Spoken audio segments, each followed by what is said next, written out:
Yes, Prabhu. We Hare know Krishna devotees, welcome to BhagavatSanga program. This is our Srimad Bhagavatam program where devotees will present the prayers from Bhagavatam. These are very beautiful prayers, and our current theme of prayers is prayers of Nagapatnis. This is from Srimad Bhagavatam, Canto 10, Chapter 16, verse 33 to 53. Today we have two very wonderful devotees who will be presenting the prayers and their realization. We have Kamala Nayaana Prabhu and Sarveshvari Mataji presenting today. Hare Krishna Prabhu and Mataji. Hare Krishna Mataji. Hare Krishna devotees. Hare Krishna devotees. Are you able to see my screen, Mataji? Yes, Prabhu. Okay, Mataji. Over to you. Bhagavate Vasudevaya. Om Namo Bhagavate Vasudevaya. Om Namo Bhagavate Vasudevaya. Hare Krishna, everyone. Thank you all for joining us this evening. So we would like to thank Satyasara Prabhu, Jai Subhatra Mataji, and Meena Mataji for giving us this opportunity. So today we are going to discuss Srimad Bhagavatam, Canto 10, Chapter 16, verse 35, which is one of the prayers of Nagapatni. So I'm going to recite the sloka now. Tapashu taptam kim manena purvam nirastamanena chamanadena dharmo tava sharva jananukampaya yato bhavam sushyati sharva jivaha. Translation. Did our husband carefully perform austerities in a previous life with his mind free of pride and full of respect for others? Is that why you are pleased with him? Or did he, in some previous existence, carefully execute religious duties with compassion for all living beings? And is that why you, the life of all beings, are now satisfied with him? So now Kannan will continue from here. We will offer our prayer to our Guru. Om Ajnana Timrandasya Jnananjana Salakaya Satsurun Militam Yena Tasmai Sri Guruve Namaha. Hare Krishna devotees, thank you all for joining us. Okay, before we go into the details of this particular verse, we will look at the pastime behind this Nagapatni prayers. Why Nagapatni is glorifying Supreme Lord Sri Krishna, even though they are wives of a demon, Kaliya serpent. You are all familiar with this pastime, but still, one more time we discuss about this pastime. So within the river Yamuna, there was a great lake, and in that lake, the black serpent Kaliya used to live. Kaliya is nothing but a snake, serpent. Because of his poison, the whole area was so contaminated that it emanated a poisonous vapor 24 hours a day. So how bad it is? It is evaporating the poisonous. It is coming out from his mouth, 24 hours a day. So how bad it is? It is like this. If a bird happened to even pass over the spot, he would immediately fall down in the water and die. That bad it is. And also because of this poisonous, the trees and the grass near the Yamuna, bank of the Yamuna, had all dried up. So Lord Krishna saw the effect of that great serpent poison. The whole river that ran before Vrindavana was deadly now, because it was a wonderful river. Because of this poison, it becomes deadly now. Krishna, who advented himself just to kill all undesirable elements in the world. This is what we have learned from the Bhagavad Gita, verse 4.8. It says, Paritranaya sadhunam vinasaya chatuskadam. So vinasaya chatuskadam means, Krishna will annihilate the miscreants, the demons and everyone. So Krishna wanted to, destroy this demon Kaliya because of this poisonous thing, So Lord Krishna immediately, so Krishna decided, okay, we have to take action now. Immediately, Krishna climbed up in a big Kadamba tree on the bank of the Yamuna. What is that? That the Kadamba tree, you can see only in Vrindavan area, which has, round yellow flower. That kind of trees, you can see only in the Vrindavan area. So this tree was there in the bank of the Yamuna river. So Krishna climbed up on the tree and then, he jumped into the water. When Krishna jumped into the water, the river overflooded its banks as if something very large had fallen into it. So this exhibition of Krishna's strength is not at all uncommon. We know that, Krishna has enormous strength. He has the greatest of all the strengths what others have. So he is the reservoir of all the strength. So when Krishna was swimming about, just like a great strong elephant, he made a huge sound, the sound, very big sound, which the great black serpent Kaliya could hear. So that, Krishna is giving the indication that, I am inside the water. I am in your territory. So that, Kaliya knows that. So as soon as Kaliya heard this noise, that intolerable for Kaliya, this noise. So, and he could understand that, this was an attempt to attack his home. So Kaliya now decided to come out and see who is that, and I wanted to, finish them off. So Kaliya immediately came before Krishna. Now Kaliya felt great anger within his heart, and thus he grabbed Krishna with his mighty coils. So now, as soon as, Krishna was in the mighty coils, the Vrindavana, all the inhabitants of Vrindavana came out of the village to see Krishna, what is going on here. So the reason is, when Krishna is in danger, because, they have so much love towards Krishna. So they wanted to come and see Krishna, what's happening. And, so they were, really in deep trouble. What is going to happen for Krishna? They were in real sad mood. As soon as they saw that Krishna was in the river Yamuna, enveloped by the serpent Kaliya, that all the boys and cows were lamenting. They simply began to think of Krishna's friendship, his smiling face, his sweet words, and his dealings with them. So they are remembering everything and they started worrying about it. So thinking of all this and believing that their Krishna was now within the clutches of Kaliya, they at once felt that three worlds had become vacant. This is, they are really feeling that, all the worlds, three worlds are become vacant. This is what Lord Chaitanya says in the Shikshashakam also. Lord Chaitanya is saying that, he was seeing the three worlds as vacant for want of Krishna, because he wants Krishna. Without seeing Krishna, it becomes, three worlds is, become vacant. This kind of feeling is the highest stage of Krishna consciousness. So now almost all the inhabitants of Vrindavana had the highest ecstasy, love for Krishna. So they were, including Yashoda mother, Nanda Maharaj, and the gopis, and everyone came and look at what's going on here.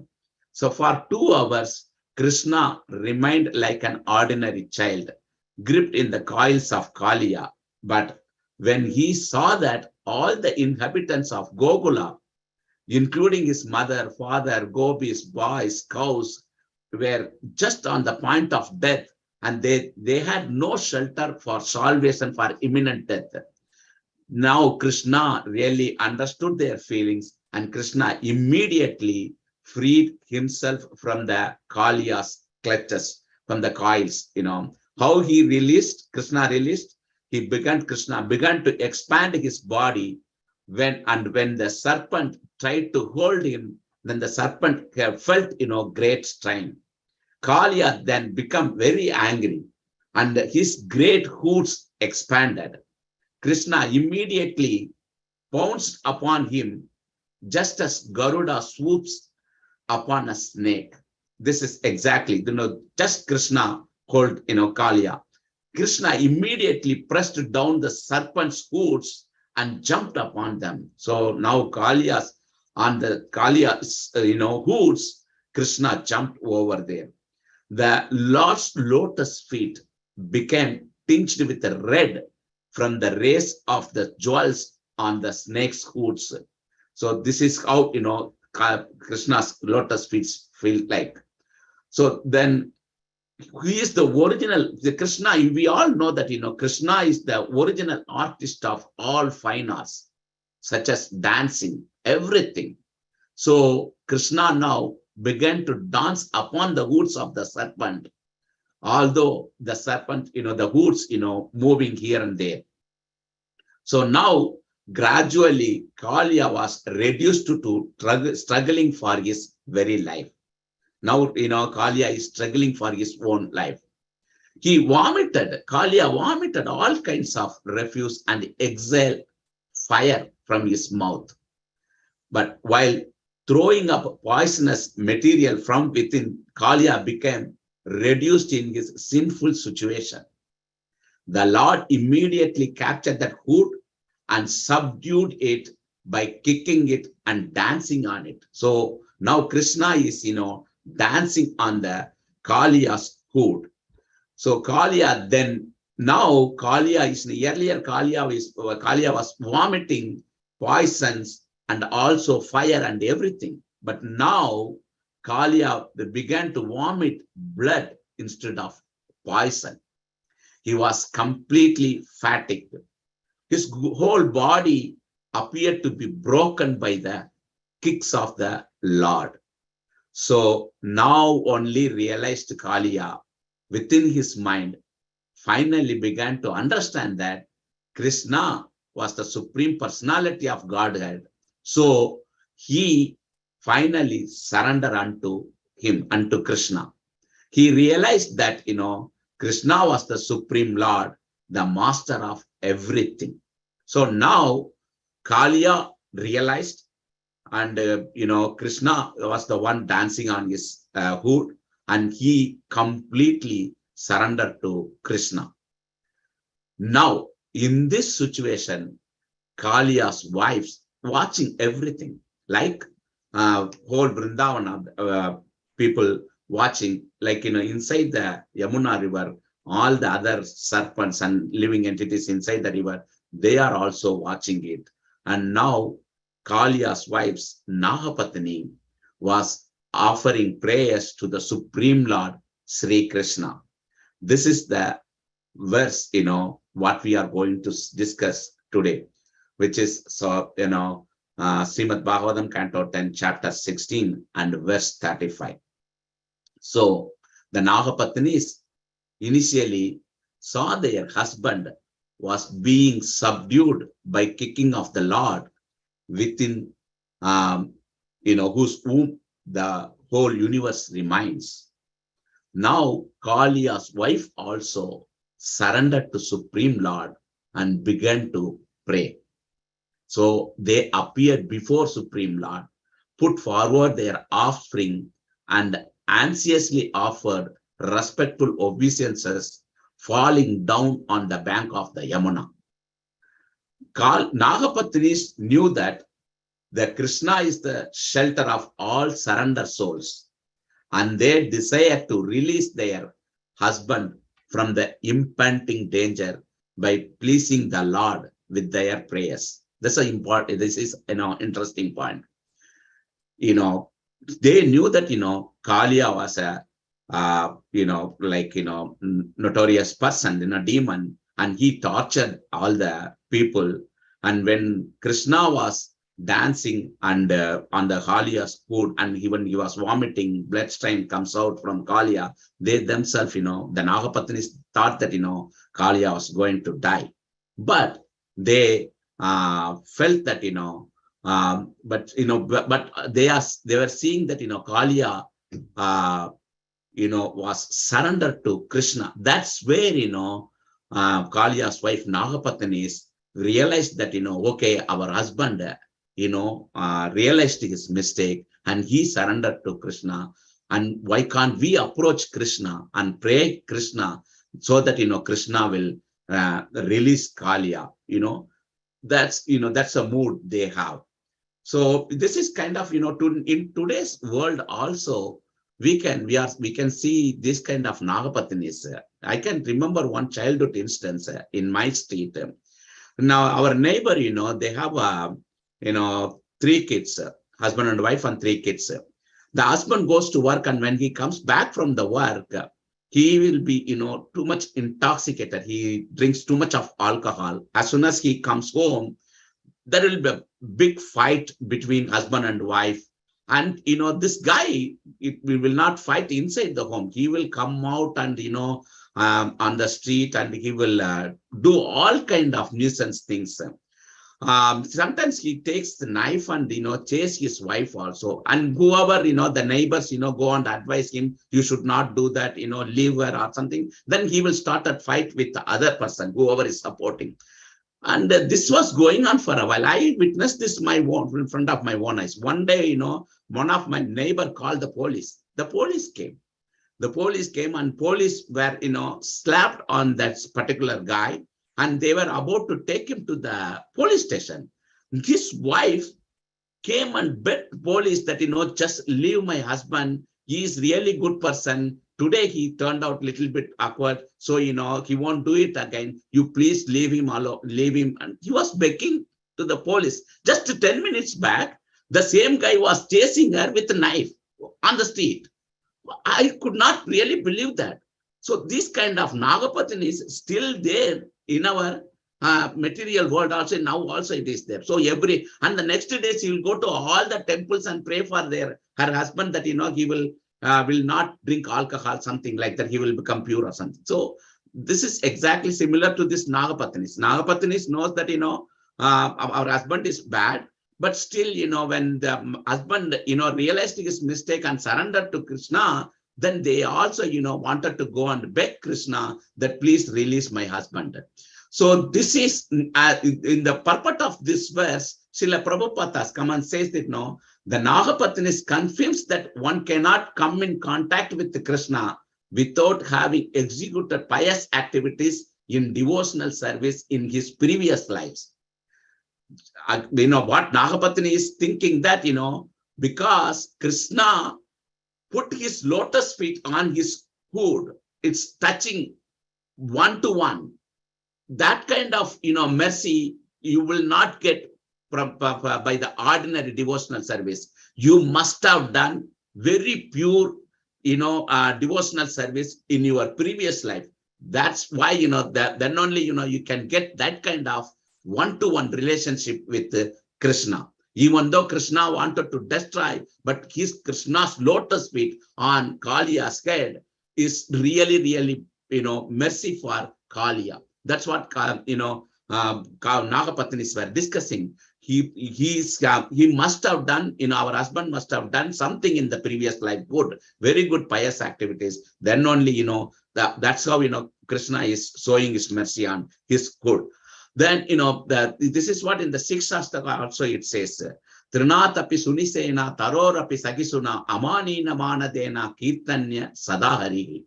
One has to execute devotional service by humbly chanting the Hare Krishna Mahamantra, thinking oneself lower than the star in the state, and not expecting honor for himself, but offering the kinds of honor to others. So this is the meaning of that verse.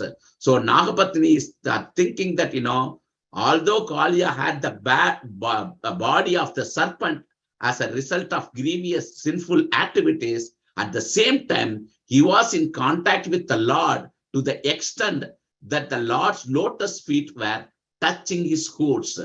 Certainly, this was not the ordinary result of pious activities. So there are contradictory things here, two contradictory things. One is, Kalia was notorious guy, so Krishna wanted to punish this. The another one is, Kalia did really great pious activities in his previous life. That's why Krishna is, giving him mercy, dancing on his hood, putting the lotus feet on his hood. So these are two things.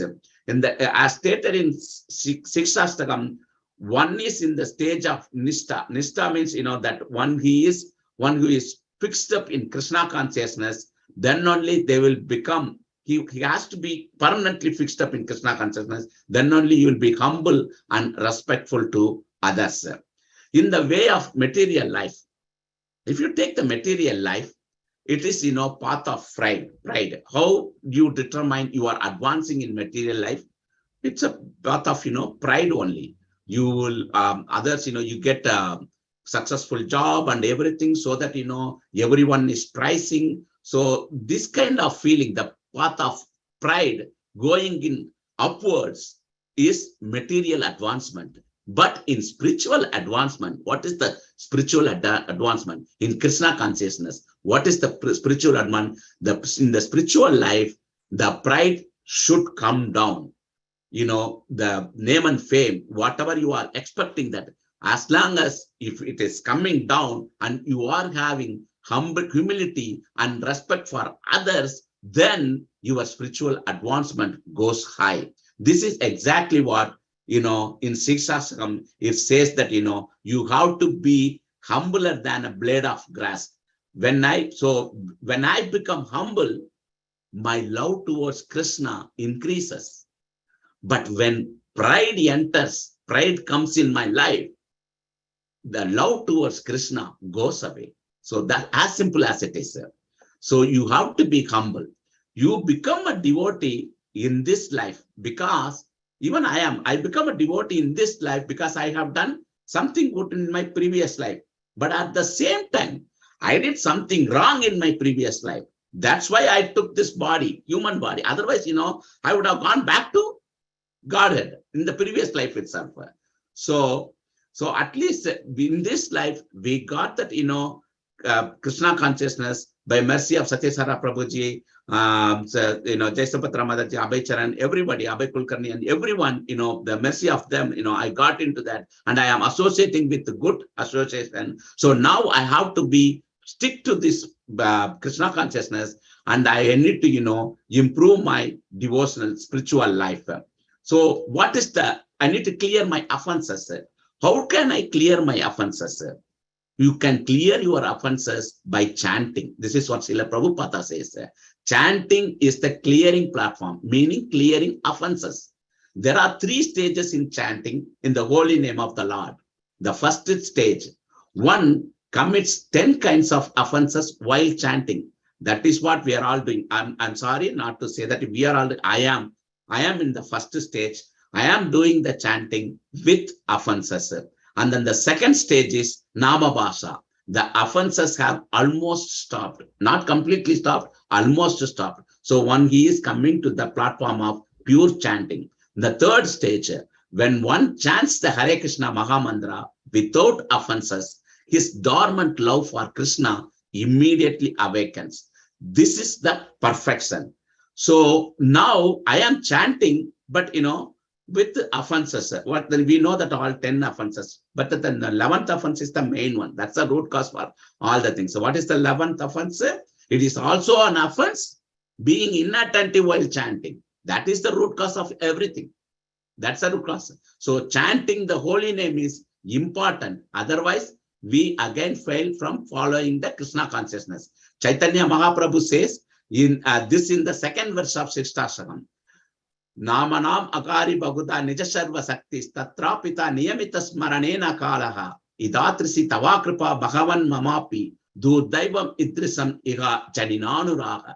So the meaning is, oh my Lord, your holy name alone can render all benediction to living beings, and thus you have hundreds and millions of names like Krishna and Govinda. In these transcendental names, you have invested all your transcendental energies. There are not even hard and fast rules for chanting these names. Oh my Lord, out of kindness, you enable us to easily approach you by your holy names. But I am so unfortunate.